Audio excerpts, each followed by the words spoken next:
Hello बच्चों, welcome my YouTube channel. मैं सट्टा के इस मंच पर सभी साथियों का एक बार फिर से बहुत बहुत स्वागत है। उम्मीद की जाती है आप सभी बहुत अच्छे होंगे। और आज आपके सामने स्टार्ट होने वाला है क्षेत्रमिति मेंसुरेशन पार्ट नंबर 48, जिसमें हम आपके साथ डिस्कस करेंगे क्षेत्रमिति 2D के मिक्सअप क्वेश्चन आपके साथ शेयर होने वाले हैं। और दोस्तों, यदि आपको ये मिक्सअप क्वेश्चन समझने हैं तो इससे पहले के जो 47 पार्ट हुए हैं वो आप अच्छे से देखना। यदि किसी का कोई पार्ट छूटा हुआ है या 47 पार्टों को बिल्कुल नहीं देखा है तो भाई वो इस पार्ट को बिल्कुल मत देखिए, क्योंकि यहाँ पर मिक्सअप क्वेश्चन लिए जाएंगे जिसमें व्रत हुआ, चतुर्भुज हुआ और त्रिभुज हुआ, जो भी उनके प्रकार होते हैं और जो भी फॉर्मूले हमने बेस से समझे हैं उन सभी का सीधा यूज किया जाएगा।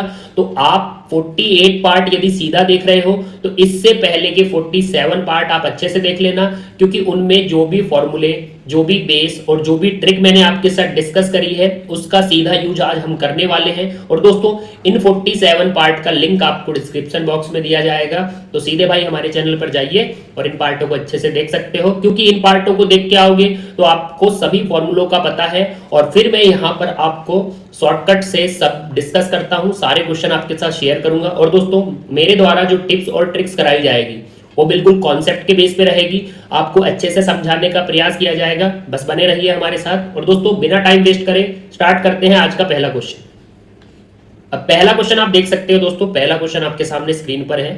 क्वेश्चन को रीड करिए। दिया है किसी त्रिभुज की भुजाएं क्रमशः 72 मीटर, 210 मीटर और 222 मीटर है, जिसका क्षेत्रफल एक आयत के क्षेत्रफल के समान है। अब दोस्तों, यहां क्या बोला है, एक त्रिभुज की भुजाएं हैं 72 मीटर, 210 मीटर और 222 मीटर, और इसका क्षेत्रफल एक आयत के क्षेत्रफल के समान है।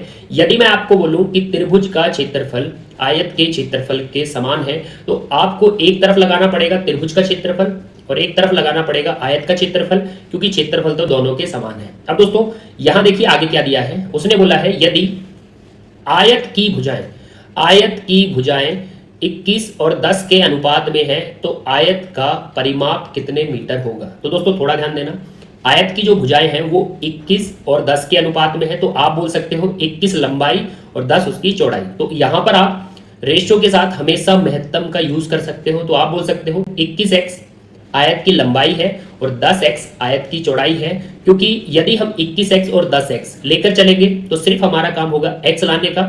यदि x आएगा तो वास्तविक लंबाई और वास्तविक चौड़ाई आएगी, जिससे हम आयत का परिमाप बता सकते हैं। अब दोस्तों थोड़ा ध्यान देना, जो त्रिभुज की भुजा दी गई है, यदि इन भुजा को उठाया जाए तो 72 है, 210 है भाई और 222 है। अब यहां पर आप क्या करा करो, हमेशा रेशियो चेक किया करो कि जब त्रिभुज की भुजाओं में अनुपात बनाते हैं तो कोई समकोण त्रिभुज की जोड़े तो नहीं बनती है, क्योंकि आपको हमेशा ट्राई करना है। यदि आपने रेशियो बनाया और समकोण त्रिभुज की जोड़े बन गई तो आपको त्रिभुज का क्षेत्रफल समकोण त्रिभुज से लगाना है दोस्तों। तो एक बार चेक करते हैं। और दोस्तों, यहां पर जैसे ही आप 6 से कट करोगे तो आपका रेशियो आएगा 12, 6 से कट करोगे भाई 35 और 6 से कट करोगे तो भाई यहाँ 37 आएगा। दोस्तों, आप बोल सकते हो कि 6 से कट करने पर त्रिभुज की जो भुजाएं हैं वो 12, 35, 37 के अनुपात में है, मतलब 12, 35, 37। तो ये भाई एक समकोण त्रिभुज होता है, 12, 35, 37 एक समकोण त्रिभुज है। तो यहां पर हम त्रिभुज की फिगर ऐसे बनाते हैं कि वो हमारा एक क्या है, समकोण त्रिभुज है।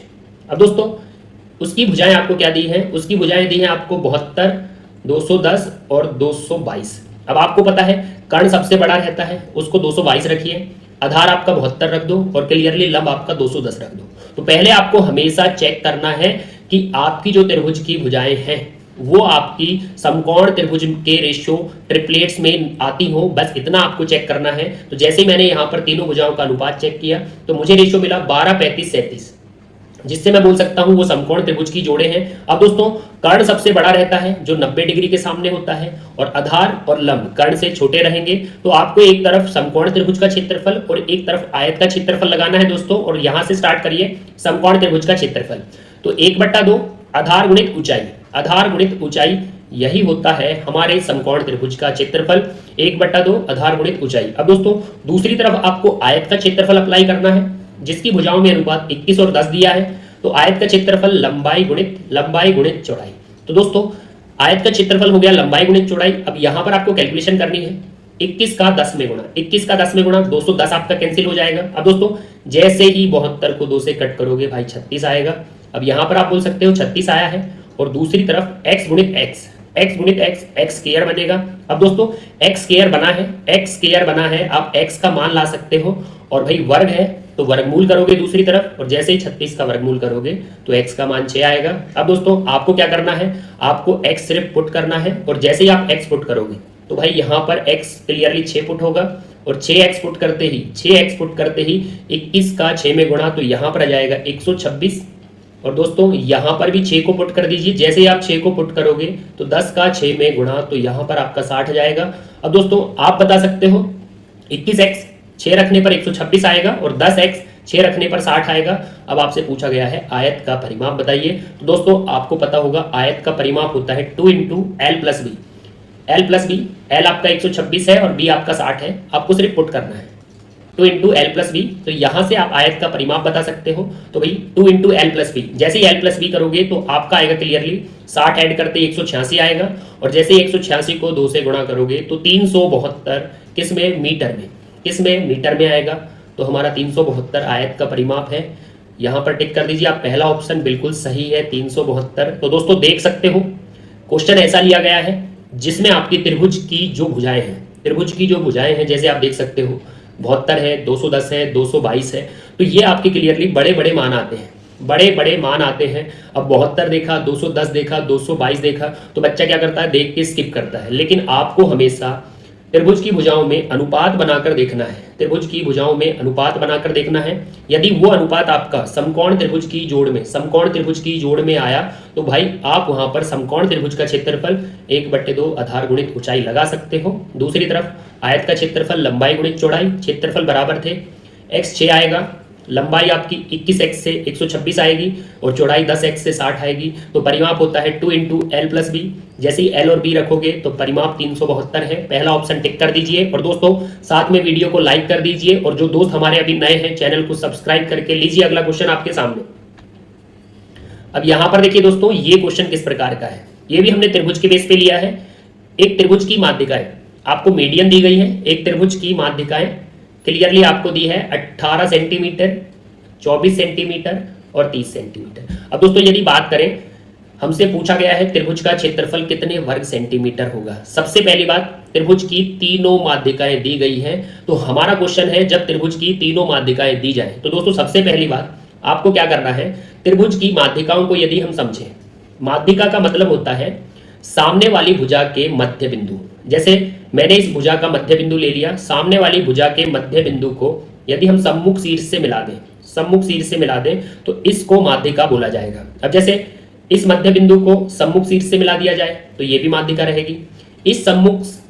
इस भुजा के मध्य बिंदु को सम्मुख शीर्ष से मिला दिया जाए तो ये भी हमारी माध्यिका होगी। अब तीनों माध्यिकाएं हमको दी गई हैं, तीनों माध्यिकाएं हैं 18 मीडियन फर्स्ट, 24 मीडियन सेकंड और 30 मीडियन तीसरी हमें दी गई है। अब दोस्तों तीनों माध्यिकाएं मिली हैं, आपको एक 18 मिली है क्लियरली, एक 24 मिली है और एक आपको 30 मिली है। लेकिन आपको जब भी तीनों माध्यिकाएं मिले, जब भी त्रिभुज की तीनों माध्यिकाएं मिले तो आपको हमेशा तीनों माध्यिकाओं से ऐसा फिगर नहीं बनाना है, क्योंकि यदि आप ऐसा फिगर बनाओगे तो आप क्वेश्चन को टैकल नहीं कर पाओगे, आप उसे समझ नहीं पाओगे। यदि तीनों माध्यिकाएं मिली हो, मीडियन फर्स्ट, मीडियन सेकंड और मीडियन थर्ड, अब दोस्तों आपको क्या करना है, तीनों माध्यिकाओं को आपको त्रिभुज की भुजा लेकर चलना है, तीनों माध्यिकाओं को त्रिभुज की भुजा लेकर चलना है। जैसे 18, 24 और 30 आपको त्रिभुज की भुजा लेनी है। दूसरी बात, जैसे अभी पीछे क्वेश्चन था, आपने देखा कि जो भी त्रिभुज की भुजा आती है 72, 210 और 222, आपको एक बार उनमें रेशियो चेक करना है, शायद वो समकोण त्रिभुज की जोड़े बन जाए तो क्षेत्रफल समकोण त्रिभुज से लगा सकते हैं। तो दोस्तों आपको क्या करना है, जब भी तीनों माध्यिकाएं मिले उसे हमेशा त्रिभुज की भुजा लेकर चलना है। तो 18, 24 और 30 ये आपको क्लियरली त्रिभुज की भुजा लेकर चलना है। और एक बार त्रिभुज की भुजा में रेशियो चेक किया जाए, तो भाई जैसे ही आप 6 से कट करोगे तो 3, 4 और 5, तो 3, 4, 5 ने क्या बताया, 3, 4, 5 ने बताया कि समकोण त्रिभुज की सबसे शानदार जोड़ 3, 4, 5 होती है। तो भाई जैसे ही मैं माध्यिकाओं को त्रिभुज की भुजा लेकर चलूंगा तो आपको समकोण त्रिभुज मिलेगा जिसकी भुजाएं हैं 18, 24 और भाई 30, और आपको पता है कर्ण सबसे बड़ा रहेगा, इसलिए 30 आपका कर्ण रहेगा जो 90 डिग्री के सामने रहेगा। तो तीनों माध्यिकाओं को आपको त्रिभुज की भुजा लेकर चलना है। सिर्फ इतना आप याद रखिए, बाकी सॉल्यूशन में दिक्कत नहीं आएगी। अब दोस्तों थोड़ा ध्यान देना, तो जैसे मैंने रेशियो बनाया तो मेरा रेशियो बना 3 4 5, 3 4 5 मतलब ये समकोण त्रिभुज है जिसमें कर्ण आपका सबसे बड़ा रहेगा 30। अब दोस्तों आपको क्या करना है, आपको इस ओरिजिनल जो त्रिभुज था उसका क्षेत्रफल आपसे पूछा गया है कि जिसकी तीनों माध्यिकाएं आपको मिली है, तीनों माध्यिकाएं आपको मिली हैं, उस त्रिभुज का क्षेत्रफल क्या होगा। तो दोस्तों थोड़ा ध्यान देना, उस त्रिभुज का क्षेत्रफल आता है जो आपसे पूछा गया है, उस त्रिभुज का क्षेत्रफल आता है जो आपने त्रिभुज बनाया है, माध्यिकाओं को लेकर उस त्रिभुज का 4/3 करना है। तो दोस्तों जिस त्रिभुज की तीनों माध्यिकाएं दी गई हैं उस त्रिभुज का क्षेत्रफल हमसे पूछा गया है, और वो क्षेत्रफल यदि आपको बताना है तो जो आपने माध्यिकाओं को लेकर त्रिभुज बनाया है उसके क्षेत्रफल का 4/3 करना है। अब दोस्तों यहां पर आप थंबनेल देख सकते हो, मैंने इसमें इसके बेसिक क्वेश्चन कराए हैं, तो आप वो वाला पार्ट जाकर देख सकते हो। अब बात करते हैं क्षेत्रफल की, थोड़ा ध्यान देना।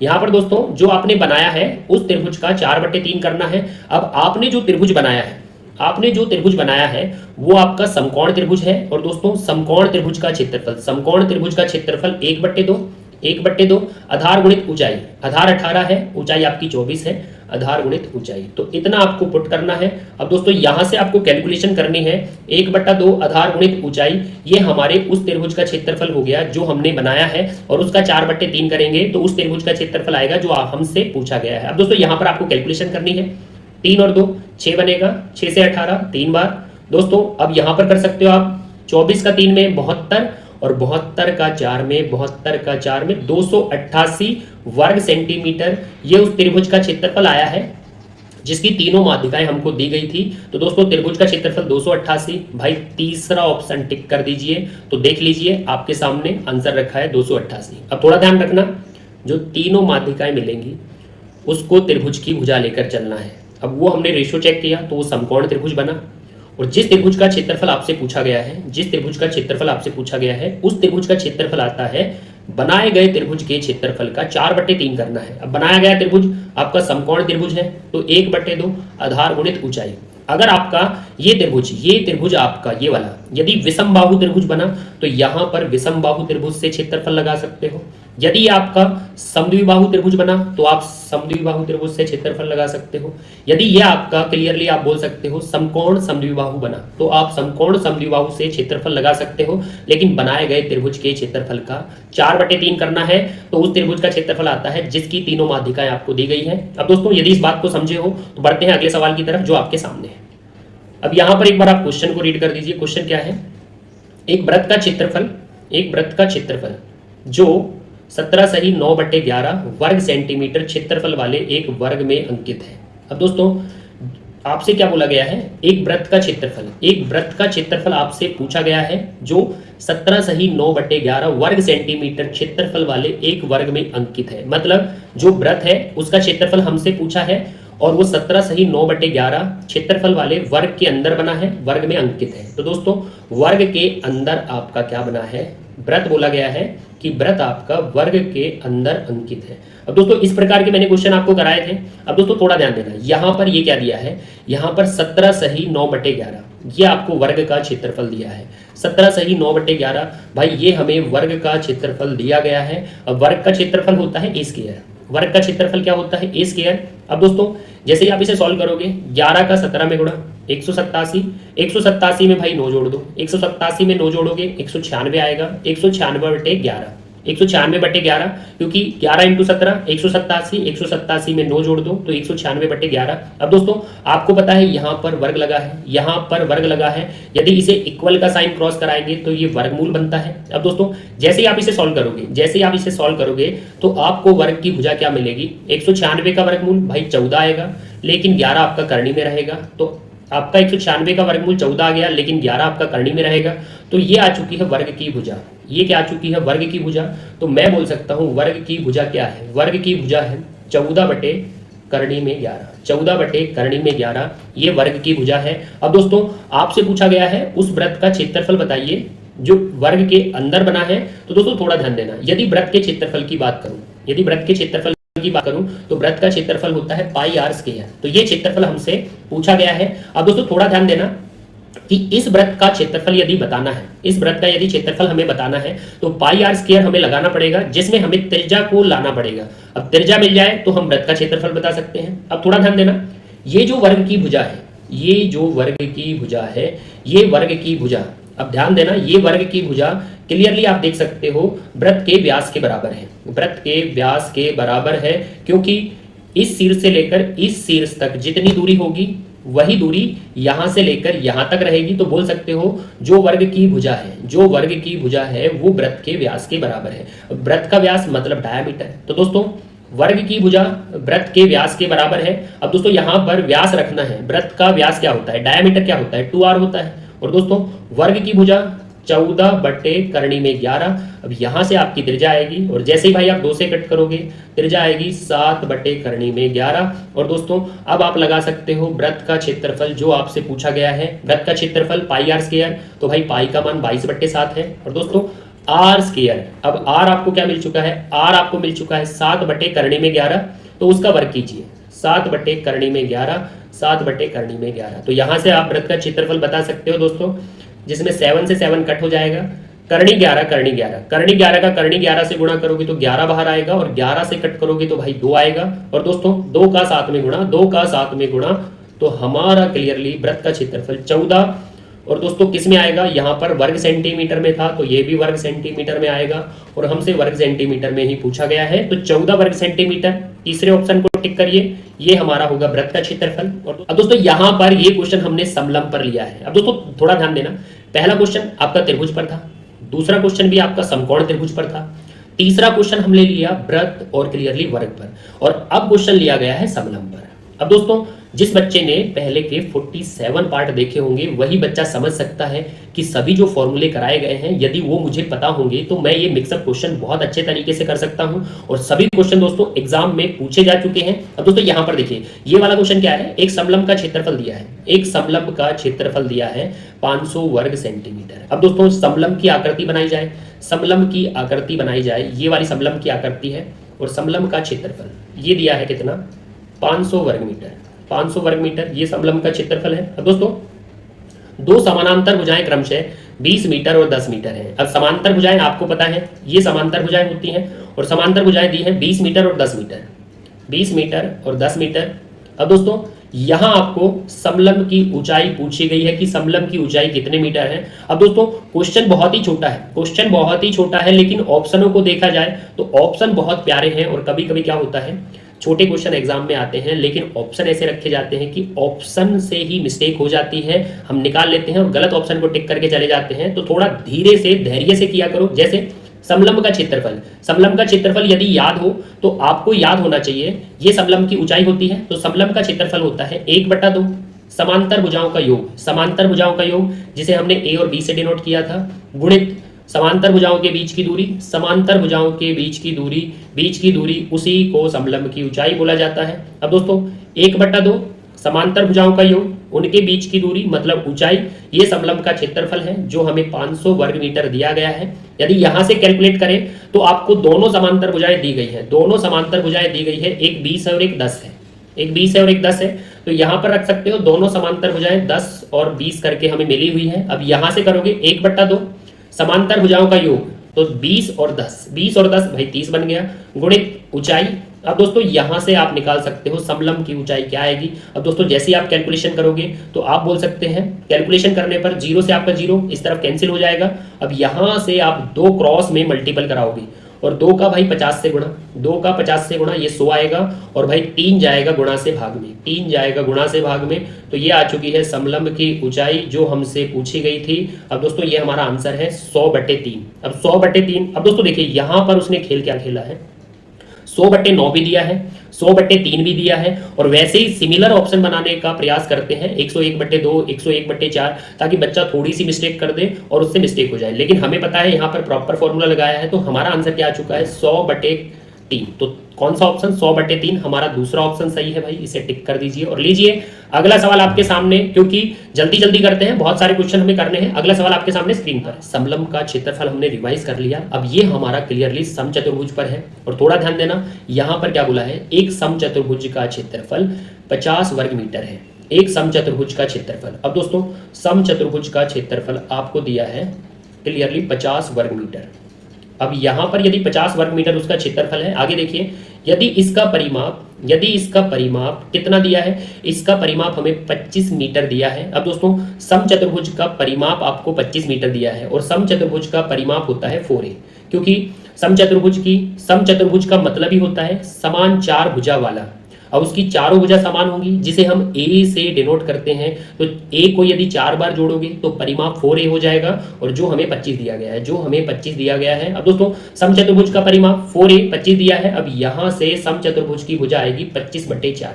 समचतुर्भुज की भुजा क्या आएगी? 25/4। अब दोस्तों आपसे पूछा गया है तो उस समचतुर्भुज का शीर्षलंब ज्ञात करें। अब दोस्तों थोड़ा ध्यान देना, आपसे समचतुर्भुज का शीर्षलंब पूछा गया है। अब हमेशा याद रखिए, शीर्षलंब बोले या ऊंचाई बोले या लंब बोले, तीनों का मतलब होगा उसकी ऊंचाई, जिसे हम h से डिनोट करते हैं। मतलब शीर्षलंब हुआ या लंब हुआ, इसका मतलब होता है उसकी ऊंचाई, जिसे हम h हाइट से डिनोट करते हैं। तो दोस्तों शीर्षलंब पूछा है मतलब ऊंचाई पूछी है, मतलब हाइट पूछी है। अब थोड़ा ध्यान देना, यहां पर समचतुर्भुज का क्षेत्रफल हमें 50 वर्ग मीटर दिया है। अब समचतुर्भुज का क्षेत्रफल एक बार रिवाइज करिए, समचतुर्भुज का क्षेत्रफल क्या होता है? समचतुर्भुज का क्षेत्रफल होता है d1 × d2/2। अब दोस्तों ये होता है समचतुर्भुज का क्षेत्रफल। सभी बच्चों को याद होगा जिसने पहले वाले पार्ट अच्छे से देखे हुए, क्योंकि मैंने ये फॉर्मूला आपको बनवा के दिया था कि समचतुर्भुज का क्षेत्रफल फॉर्मूला बना कैसे है। समचतुर्भुज का क्षेत्रफल फॉर्मूला होता है d1 × d2/2, और ये क्षेत्रफल हमें 50 दिया है। लेकिन दोस्तों थोड़ा ध्यान देना, यदि आप क्वेश्चन को स्टार्टिंग से रीड करते हो, एक समचतुर्भुज का क्षेत्रफल 50 दिया है, इसका परिमाप 25 मीटर दिया है, शीर्षलंब मतलब ऊंचाई हमसे पूछी गई है। अब यहाँ कहीं भी विकर्ण की बात नहीं हुई है, ना डायगोनल फर्स्ट और ना डायगोनल सेकंड, किसी भी विकर्ण की बात नहीं हुई है, ना तो कोई विकर्ण दिया गया है और ना कोई विकर्ण हमसे पूछा गया है। तो दोस्तों थोड़ा ध्यान देना, जो समचतुर्भुज का क्षेत्रफल दिया है वो d1 और d2 का उपयोग करके नहीं आएगा, क्योंकि ना तो कोई विकर्ण दिया गया है और ना कोई विकर्ण हमसे पूछा गया है, ना ही दोनों विकर्णों में कोई रेशो दिया गया है, ना कोई रिलेशन दिया गया है। लेकिन मैं आपको बता देता हूं, जो आपका समचतुर्भुज होता है, जब हम ज्योमेट्री करेंगे तो आपको मैं प्रॉपर तरीके से समझाऊंगा कि जो आपका समचतुर्भुज होता है वो एक प्रकार का समांतर चतुर्भुज होता है। वो एक प्रकार का क्या होता है? समांतर चतुर्भुज होता है, क्योंकि इनकी जो प्रॉपर्टी होती है वो बिल्कुल सेम होती है। तो समचतुर्भुज भी एक प्रकार का समांतर चतुर्भुज होता है। अब दोस्तों समचतुर्भुज यदि समांतर चतुर्भुज होता है तो समांतर चतुर्भुज का क्षेत्रफल होता है आधार गुणित ऊंचाई, ये हमारा होता है समांतर चतुर्भुज का क्षेत्रफल। अब दोस्तों यदि बात करें, आप प्रॉपर बोलोगे समचतुर्भुज एक प्रकार का समांतर चतुर्भुज होता है, तो समांतर चतुर्भुज का क्षेत्रफल होता है आधार गुणित ऊंचाई। अब यहाँ पर ऊंचाई तो हमें बतानी है, तो इसे तो हम h से रखते हैं। अब दोस्तों यहाँ पर बचा क्या? आपका आधार बचा, मतलब ये बचा। अब ये आधार है आपका किसका? आपके समचतुर्भुज का या समांतर चतुर्भुज का आधार है, और ऊंचाई आपने रख दी, ऊंचाई आपने h से रख दी। अब आधार की बात करें, आधार तो भाई ये तो समचतुर्भुज की भुजा है। अब समचतुर्भुज की भुजा क्या आई है? 25/4। ये समचतुर्भुज की भुजा है जो आई है 25/4, तो हम बोल सकते हैं आधार समचतुर्भुज की भुजा है, मतलब 25/4 है। तो यहां से आप शीर्षलंब ला सकते हो, ऊंचाई ला सकते हो। जैसे ही आप 25 से कट करोगे भाई ये 2 आएगा, और 4 का 2 में गुणा, तो भाई ये हमारे समचतुर्भुज का शीर्षलंब 4 और 2 गुणित होके 8, और किस में? मीटर में आएगा। तो 8 मीटर हमारा शीर्षलंब है। ऑप्शन देखा जाए तो भाई क्लियरली पहला ऑप्शन बैठा है 8 मीटर दोस्तों 8 मीटर का मतलब होता है 800 सेंटीमीटर। अब कभी कभी क्या होता है, आपको यूनिट देखना पड़ता है। भाई 8 मीटर हमारा आंसर आया है क्योंकि हमें सब कुछ मीटर में बोला गया था, तो हमारे जो शीर्षलंब जो ऊंचाई होगी वो 8 मीटर आएगी। लेकिन कभी कभी क्या करते हैं, वो 8 मीटर को, क्योंकि 8 मीटर जो होता है वो 800 सेंटीमीटर बनता है, तो कभी कभी वो 800 सेंटीमीटर ऑप्शन में रख देगा। बस आप थोड़ा इतना ध्यान दिया करो, और बाकी आपको मैं आयतन में अच्छे से यूज कराने वाला हूं कि आप यूनिट को कितने बेहतरीन तरीके से यूज करोगे, वो सब आयतन में डिस्कस करेंगे। अब बढ़ते हैं अगले सवाल पर जो आपके सामने स्क्रीन पर है। आपके सामने एक क्वेश्चन और समचतुर्भुज का लिया गया है। अब दोस्तों यदि आप क्वेश्चन को पढ़ो तो क्वेश्चन बहुत ही छोटा है। क्वेश्चन सिर्फ इतना है कि एक समचतुर्भुज का परिमाप ज्ञात करें यदि उस समचतुर्भुज के विकर्ण 25 और 12 सेंटीमीटर हैं। अब दोस्तों ये आपको बहुत ही छोटा क्वेश्चन दिखाई दे रहा है, लेकिन यदि आप ऑप्शन को देखो तो आप ऑप्शन को देख के बोल सकते हो क्वेश्चन छोटा नहीं है भाई, क्वेश्चन बहुत बड़ा है, क्योंकि ऑप्शन करनी में है और जब भी ऐसे ऑप्शन आते हैं तो आपको बहुत ही दिक्कत होती है। अब दोस्तों यहां पर ध्यान से देखिए, आपसे पूछा गया है समचतुर्भुज का परिमाप। अब दोस्तों ये हमारा समचतुर्भुज होता है, समचतुर्भुज जिसकी चारों भुजाएं आपकी बराबर होती हैं। तो चारों भुजाएं आपकी बराबर होती हैं, समान चार भुजा वाला समचतुर्भुज। तो दोस्तों उसका परिमाप बताइए, मतलब परिमाप आप 4 बार a को जोड़ोगे तो परिमाप हो जाएगा 4a, और ये परिमाप हमसे पूछा गया है। अब दोस्तों उसके विकर्ण दिए हैं, विकर्ण 25 है और 12 है, मतलब डायगोनल फर्स्ट आपका 25 है और डायगोनल सेकंड आपका 12 है। तो दोस्तों विकर्ण पहला ये वाला आपको 25 दिया है शीर्ष से लेकर शीर्ष तक, तो यहाँ पर विकर्ण 25 रखते हैं पहला। और दोस्तों दूसरा विकर्ण आपका 12 है इस शीर्ष से लेकर इस शीर्ष तक, तो दूसरा विकर्ण भाई 12 दिया है, एक बार विकर्ण रखते हैं। अब दोस्तों आपसे जो परिमाप पूछा गया है, मतलब 4a पूछा गया है, यदि आप समचतुर्भुज की भुजा लेकर आ जाओ, यदि आप समचतुर्भुज की भुजा ले आओ, मतलब a को यदि आप ले आते हो तो आप परिमाप 4a बता सकते हो कि इन ऑप्शन में से कौन सा समचतुर्भुज का परिमाप होगा। अब दोस्तों हमें लानी है समचतुर्भुज की भुजा। यदि आपको समचतुर्भुज की भुजा तक पहुंचना है तो यहां पर आपको दोनों विकर्णों को इंटरसेक्ट कराना पड़ेगा, क्योंकि जब दोनों विकर्णों को इंटरसेक्ट कराते हैं, दोनों विकर्ण एक दूसरे को प्रतिच्छेद करते हैं, तो वो दोनों विकर्ण एक दूसरे को 90 डिग्री पर काटते हैं। ये मैंने आपको जब समचतुर्भुज का फॉर्मूला होता है, जो क्षेत्रफल फॉर्मूला होता है d1 इंटू d2/2, तो वहां पर मैंने आपको अच्छे से कराया था कि दोनों विकर्ण एक दूसरे को 90 डिग्री पर काटते हैं। और दोस्तों ये वाला समकोण त्रिभुज हम लेने वाले हैं, क्योंकि समकोण त्रिभुज हम लेंगे ये वाला। अगर हम समकोण त्रिभुज लेंगे तो तभी हम उससे समचतुर्भुज की भुजा a मतलब कर्ण को निकाल सकते हैं। अब दोस्तों थोड़ा ध्यान देना, हमेशा याद रखिए समचतुर्भुज के विकर्ण एक दूसरे को 90 डिग्री पर काटते हैं, इसलिए समकोण त्रिभुज बनता है। दूसरी बात आपको याद रखनी है, जो समचतुर्भुज के विकर्ण एक दूसरे को काटते हैं वो एक दूसरे को बराबर भागों में बांटते हैं, एक दूसरे को बराबर भागों में बांटते हैं। मतलब ये जो आपका विकर्ण है 25, ये वाला जो आपका विकर्ण है 25, आप देख सकते हो विकर्ण पूरा 25 है, तो जब इसे दूसरा विकर्ण इंटरसेक्ट करेगा तो 25 आपका दो बराबर भागों में बटेगा। कहने का मतलब है आधा आपका ऊपर जाएगा 25/2 और आधा आपका नीचे जाएगा 25/2। और दूसरा जो विकर्ण है वो आपका 6 है, वो भी दो बराबर भागों में बटेगा, 6 लेफ्ट हैंड को और 6 राइट हैंड को। तो यहां से आप देख सकते हो दोस्तों त्रिभुज का आधार क्या आ चुका है, त्रिभुज का आधार आ चुका है क्लियरली 6, और भाई त्रिभुज का लंब क्या आ चुका है 25/2, क्योंकि विकर्ण एक दूसरे को दो बराबर भागों में बांटते हैं। तो आधार हमारा 6 है, लंब हमारा 25/2 है, और भाई समकोण त्रिभुज बना था। और समकोण त्रिभुज से हम बता सकते हैं कि समचतुर्भुज की भुजा क्या आएगी और भुजा से फिर परिमाप क्या आएगा। तो दोस्तों ये समकोण त्रिभुज है। यहां पर आपको पाइथो का यूज कराना है। पाइथो मतलब कर्ण का वर्ग बराबर आधार का वर्ग प्लस लंब का वर्ग। अब दोस्तों सिर्फ आपको डाटा पुट करने हैं।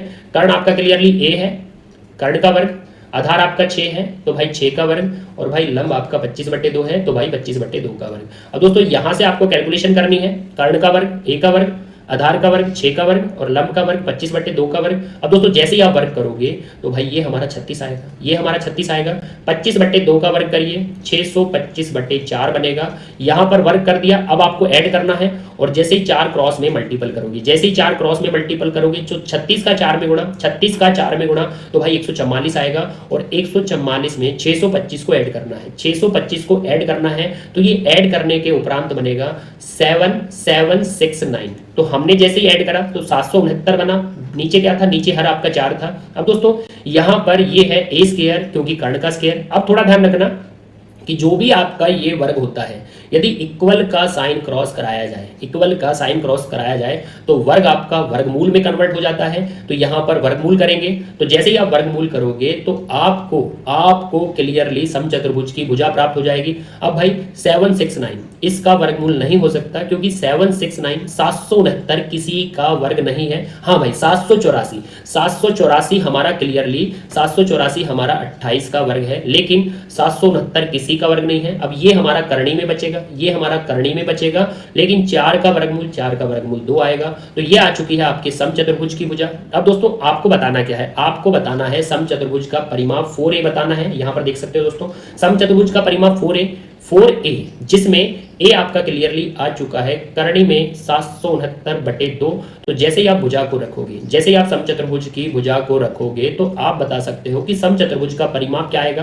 तो भाई जैसे ही आप कट करोगे तो यहाँ पर 2 बनेगा और 2 का यदि करणी 769 से गुणा करोगे तो हमारा आंसर हो जाएगा 2 करणी 769। चौथा ऑप्शन हमारा बिल्कुल सही है। अब दोस्तों क्वेश्चन बहुत छोटा है, क्वेश्चन का लेवल मानिए कि क्वेश्चन यदि हम रीड करते हैं तो हमें बहुत छोटा लग रहा है, लेकिन ऑप्शन के अकॉर्डिंग यहाँ पर हमें इंटरसेक्ट करा के विकर्णों को 2 बराबर भागों में बांटना पड़ा, जिससे हमें आधार और लंब मिल गया। आधार लंब से हम कर्ण को लेकर आए हैं जो समचतुर्भुज की भुजा है, और जब समचतुर्भुज की भुजा आएगी तो उस भुजा का यूज करके हम बता सकते हैं समचतुर्भुज का परिमाप क्या आएगा। और भाई चौथे ऑप्शन में हमारा आंसर है। अब बढ़िए अगले सवाल पर जो आपके सामने स्क्रीन पर है, एक समबाहु त्रिभुज का क्षेत्रफल कितने वर्ग सेंटीमीटर होगा जिसकी भुजा 128 सेंटीमीटर है। अब दोस्तों फिर से वही बात रही कि क्वेश्चन बिल्कुल छोटा है, एक समबाहु त्रिभुज का क्षेत्रफल बताइए। अब समबाहु त्रिभुज का क्षेत्रफल भाई करणी 3/4 समबाहु त्रिभुज की भुजा का वर्ग। तो दोस्तों समबाहु त्रिभुज का क्षेत्रफल इक्विलैटरल ट्राइंगल का जो एरिया होता है √3/4 ए स्क्वायर मतलब समबाहु त्रिभुज की भुजा का वर्ग।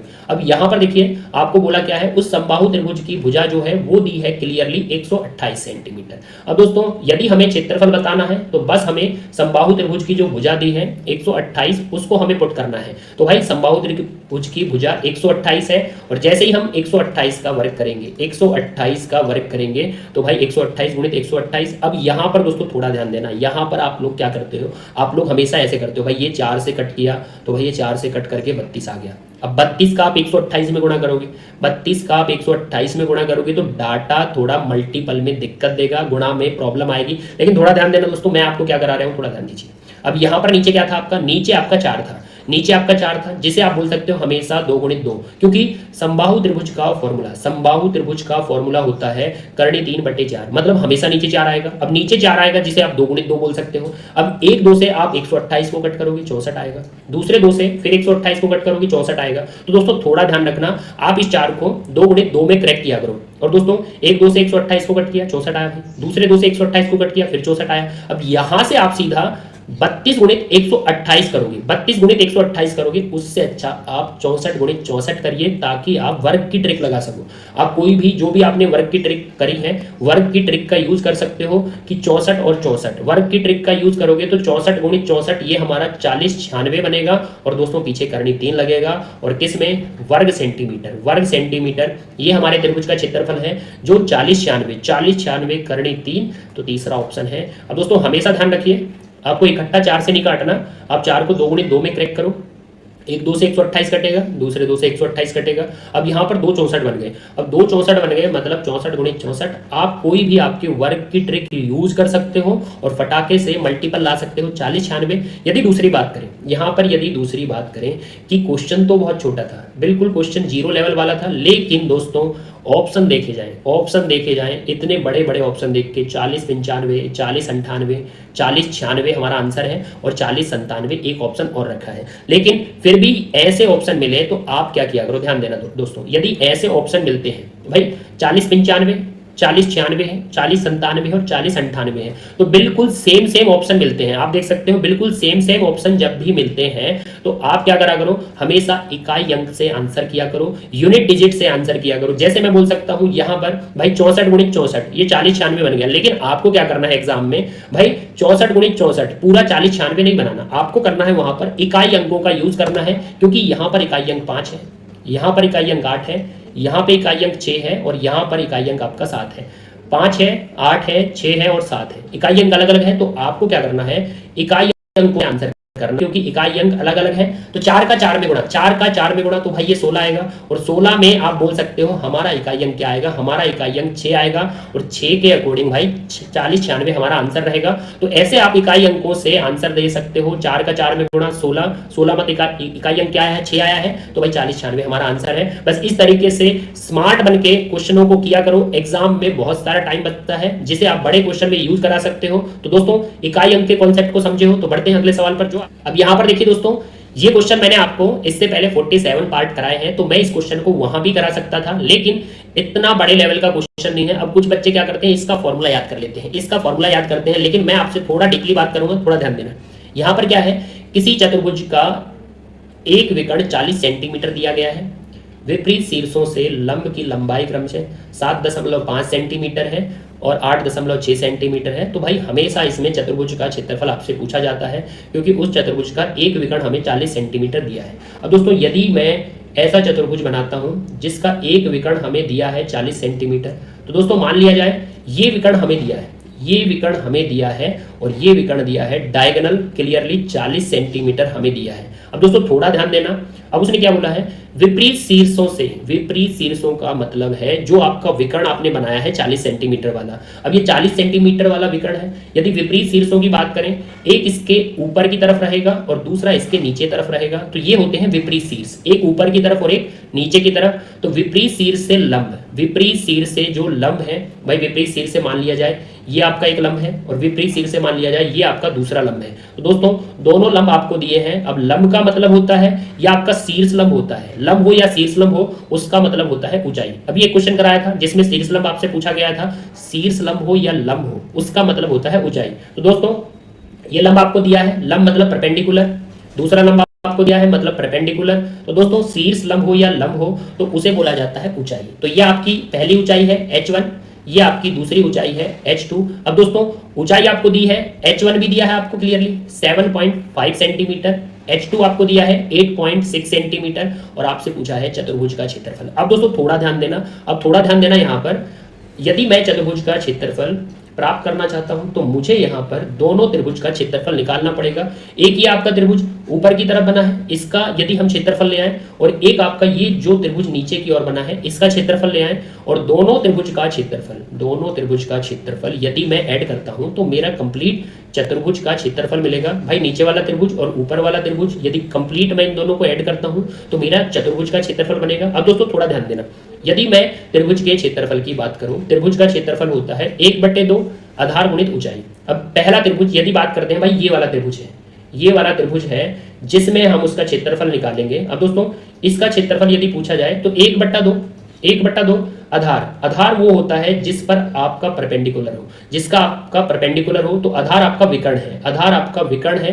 तो 1/2 आधार गुणित ऊंचाई, ऊंचाई आपकी h1 है, ऊंचाई आपकी क्या है h1 है। तो पहले त्रिभुज का क्षेत्रफल 1/2 आधार गुणित ऊंचाई। ऐसे ही आपको दूसरे त्रिभुज का क्षेत्रफल लाना है, वही त्रिभुज का क्षेत्रफल 1/2 आधार गुणित ऊंचाई। अब दोस्तों आधार वह लिया जाता है जिस पर परपेंडिकुलर हो, जिस पर लंब हो। तो दूसरे त्रिभुज की बात करें, मतलब इस नीचे वाले त्रिभुज की बात करें तो 1/2 आधार, आधार वह लेना है जिस पर लंब हो, तो आधार आपका रहेगा डी क्लियरली वो विकर्ण, तो आधार आपका वही विकर्ण रहेगा, लेकिन इस बार लंब आपका जो होगा, ऊंचाई जो आपकी होगी वो h1 नहीं h2 होगी। तो दोस्तों 1/2 आधार वही विकर्ण है, पहले में ऊंचाई h1 है और दूसरे में ऊंचाई h2 है, और दोनों त्रिभुज को यदि जोड़ा जाए तो कंप्लीट हमारे चतुर्भुज का क्षेत्रफल बनता है। अब दोस्तों यहां पर ये फॉर्मूला आपको बुकों में लिखा मिलेगा, ये फॉर्मूला आपको बुकों में लिखा मिलेगा कि जो चतुर्भुज का क्षेत्रफल, जब भी ऐसी फिगर बनती है कि विपरीत शीर्षों से लंब डाले जाएं, विपरीत शीर्षों से क्या डाले जाएं, लंब डाले जाएं, तो आपको फॉर्मूला याद कराया जाता है कि आप फॉर्मूला याद कर लीजिए कि दोनों शीर्षों से जब विकर्ण पर लंब डाला जाएगा तो आपका जो फॉर्मूला बनता है यहां पर कॉमन लेकर बनता है, क्योंकि बीच में जब भी प्लस माइनस होता है तो आप कॉमन ले सकते हो। तो 1/2 यहां पर कॉमन लिया जाएगा, और क्लियरली इसका आधार भी विकर्ण था और इसका आधार भी विकर्ण था, तो विकर्ण भी यहां कॉमन लिया जाता है। अब दोस्तों आपका बचा ही क्या है, आपका बचा है h1, आपका बचा है h1 और यहाँ पर बचा है h2। अब दोस्तों कॉमन लेने के बाद 1/2 कॉमन लिया है और दोनों का आधार वो विकर्ण था वो भी कॉमन लिया है, तो बचा h1 और h2। तो भाई बीच का सिंबल आपका प्लस है, क्योंकि दोनों त्रिभुज को जोड़ोगे तभी आपको चतुर्भुज का क्षेत्रफल मिलेगा। अब दोस्तों ये फॉर्मूला आपको याद कराया जाता है, ये फॉर्मूला आपको याद कराया जाता है। लेकिन यदि मैं यूज करूँ, भाई मेरे को आधार यहाँ पर 40 मिला है, मेरे को आधार 40 मिला है, ऊंचाई मेरे को 7.5 मिली है, तो मैं अलग से त्रिभुज का क्षेत्रफल ला सकता हूँ। अब यदि नीचे वाले त्रिभुज की बात करें, आधार मेरे को 40 मिला है और ऊंचाई मेरे को मिली है 8.6, तो भाई इस त्रिभुज का क्षेत्रफल भी मैं अलग से ला सकता हूं और दोनों त्रिभुजों का क्षेत्रफल निकाल के उसे ऐड करके हम बता सकते हैं चतुर्भुज का क्षेत्रफल। लेकिन भाई ये बुकों में फॉर्मूला मिलेगा। अब यहाँ पर सिर्फ आपको डाटा पुट करना है h1 h2 और जो आपको विकर्ण मिला है, h1 क्या है 7.5 और h2 क्या है 8.6। और दोस्तों विकर्ण आपको डायगोनल एक ही विकर्ण मिलेगा जिस पर दोनों शीर्षों से लंब डाले जाएंगे। अब यहाँ आप कैलकुलेशन कर सकते हो दोस्तों, यहाँ 1/2 H1 और H2 7.5 और 8.6 को ऐड कर देना तो आपको मिलेगा 16.1। और दोस्तों विकर्ण आपका 40 है, कैलकुलेशन कर दीजिए। जैसे ही आप कट करोगे ये 20 आएगा। अब दोस्तों 20 में मतलब 2 गुणित 10 बोल सकते हो और 10 से आप पॉइंट हटा सकते हो, पॉइंट हट गया। 161 का डबल क्लियरली आपको 322 मिलेगा। और किस में मिलेगा भाई, ये सब सेंटीमीटर में था तो चतुर्भुज का क्षेत्रफल भी वर्ग सेंटीमीटर में मिलेगा। तो देखिए 322 वर्ग सेंटीमीटर। तो भाई क्लियरली ये वाला हमारा आंसर रहेगा जो सेकंड ऑप्शन में बैठा है, तो इसको लॉक कर दीजिए। और दोस्तों इस फॉर्मूले को आप लिख सकते हो कि जो चतुर्भुज का क्षेत्रफल होता है, जो चतुर्भुज का क्षेत्रफल होता है वो फॉर्मूला होता है 1/2 दोनों शीर्ष लंबों का योग, दोनों शीर्ष लंबों का योग गुणित वो विकर्ण लेना है आपको। तो दोस्तों ये फॉर्मूला कब यूज किया जाता है, अब थोड़ा ध्यान देना। आपकी जब भी फिगर, मैं यदि बात करूं, जब भी फिगर आपकी इस तरीके की बनती है, आप बोल सकते हो जब भी मेरी फिगर इस तरीके की बनेगी, जैसे यहाँ पर मैं बना सकता हूँ एग्जाम में, यदि मैं कोई क्वेश्चन करता हूँ और मेरी फिगर इस तरीके की बनती है, ये शीर्षलंब, ये वाला शीर्षलंब। अब मेरी फिगर जब भी इस तरीके की बनेगी तो मुझे याद रखना है इस चतुर्भुज का क्षेत्रफल 1/2 दोनों शीर्ष लंब का योग गुणित वो विकर्ण जो कॉमन आधार होगा, जो हमने कॉमन लिया था, गुणित वो विकर्ण। अब दोस्तों ये होता है इस चतुर्भुज का क्षेत्रफल जब भी इस प्रकार की आकृति बनती है। तो यदि आपको ये फॉर्मूला समझ में आया है कि चतुर्भुज का क्षेत्रफल इस तरीके से हम निकाल सकते हैं, तो एक क्वेश्चन आपके लिए बनता है जो आपके सामने स्क्रीन पर है। अब दोस्तों यहाँ पर ध्यान दीजिए, यहाँ पर आपको दिया है चतुर्भुज का क्षेत्रफल। भाई चतुर्भुज का क्षेत्रफल दिया है, क्लियरली कितना दिया है 336 वर्ग मीटर। अब दोस्तों यहाँ पर वर्ग मीटर में दिया है। अब आगे बढ़िए, सम्मुख शीर्षों से एक विकर्ण पर खींचे गए लंब आपके H1 और H2 आपको दिए गए हैं, तो आपको विकर्ण की लंबाई बतानी है। तो दोस्तों ये विकर्ण आपको डायगोनल बताना है, तो कमेंट बॉक्स में अपना आंसर फेंक के मारना। जो भी आपने अभी पिछले क्वेश्चन में सीखा है उसका प्रॉपर यूज करके विकर्ण की लंबाई बतानी है। ऑप्शन भाई आपके साथ है। और आज का यदि कंटेंट आपको अच्छा लगा है, आपको बेहतरीन तरीके से अच्छे क्वेश्चन मैंने कराए हैं, क्वेश्चन का लेवल कुछ का बहुत छोटा था लेकिन ऑप्शन अच्छे थे, इसलिए आज हमने उन क्वेश्चनों को लिया है। तो दोस्तों आज का कंटेंट यहीं पर समाप्त करते हैं। वीडियो को लाइक करके जाना, जो दोस्त हमारे नए हैं चैनल को सब्सक्राइब कर लेना, और फिर मिलते हैं अगली वीडियो में बेहतरीन कंटेंट के साथ। जय हिंद, जय भारत।